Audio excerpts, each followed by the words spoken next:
എന്നാൽ 38 ആണ്ട് രോഗം പിടിച്ചു കിടന്നൊരു മനുഷ്യൻ അവിടെ ഉണ്ടായിരുന്നു. അവൻ കിടക്കുന്നത് യേശു കണ്ടു. ഇങ്ങനെ ഏറെ കാലമായി കിടക്കുന്നു എന്നറിഞ്ഞു. നിനക്ക് സൗഖ്യമാകുവാൻ മനസ്സുണ്ടോ എന്ന് അവനോട് ചോദിച്ചു.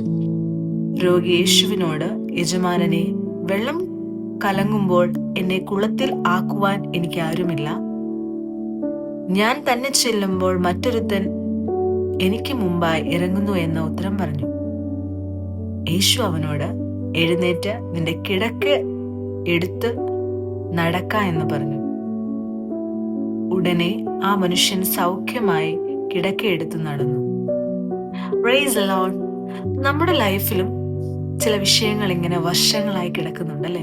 ബെഥേസ്ത എന്ന് പറയുന്ന കുളത്തിന് ഒരു പ്രത്യേകതയുണ്ട്. എന്താണ് ആ പ്രത്യേകത? ഈ ബെഥേസ്ത കുളത്തിൽ ഒരു സമയത്ത് ദൂതൻ ഈ വെള്ളം കലക്കും.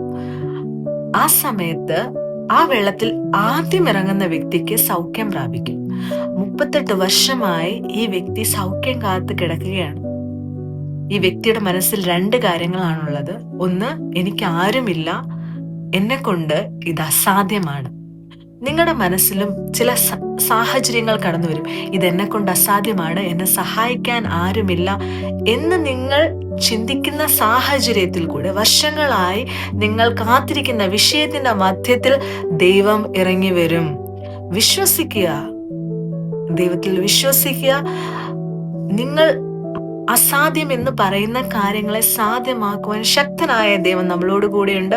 ബെഥേസ്തയിൽ സൗഖ്യമാക്കിയ ദൈവം നിന്റെ ലൈഫിലും നീ വെയിറ്റ് ചെയ്തിരിക്കുന്ന വിഷയത്തിന്റെ മധ്യത്തില് എന്ത് തന്നെ പ്രശ്നങ്ങളായിക്കൊള്ളട്ടെ, ഒന്നിനും സാധ്യം ആകില്ല എന്ന് നിങ്ങൾ വിശ്വസിക്കുന്ന കാര്യമാണെങ്കിൽ ഒരു നിമിഷം കൊണ്ട് എഴുന്നേറ്റ് നടക്ക എന്ന് പറഞ്ഞ ക്ഷണനേരത്തിൽ ആ വ്യക്തിയെ സൗഖ്യമാക്കിയ ദൈവം എന്നും പ്രവർത്തിക്കുന്നു. വിശ്വസിക്കുക, പ്രാർത്ഥിക്കുക. ദൈവം നിങ്ങളെല്ലാവരെയും സ്നേഹിക്കുന്നു. God bless you.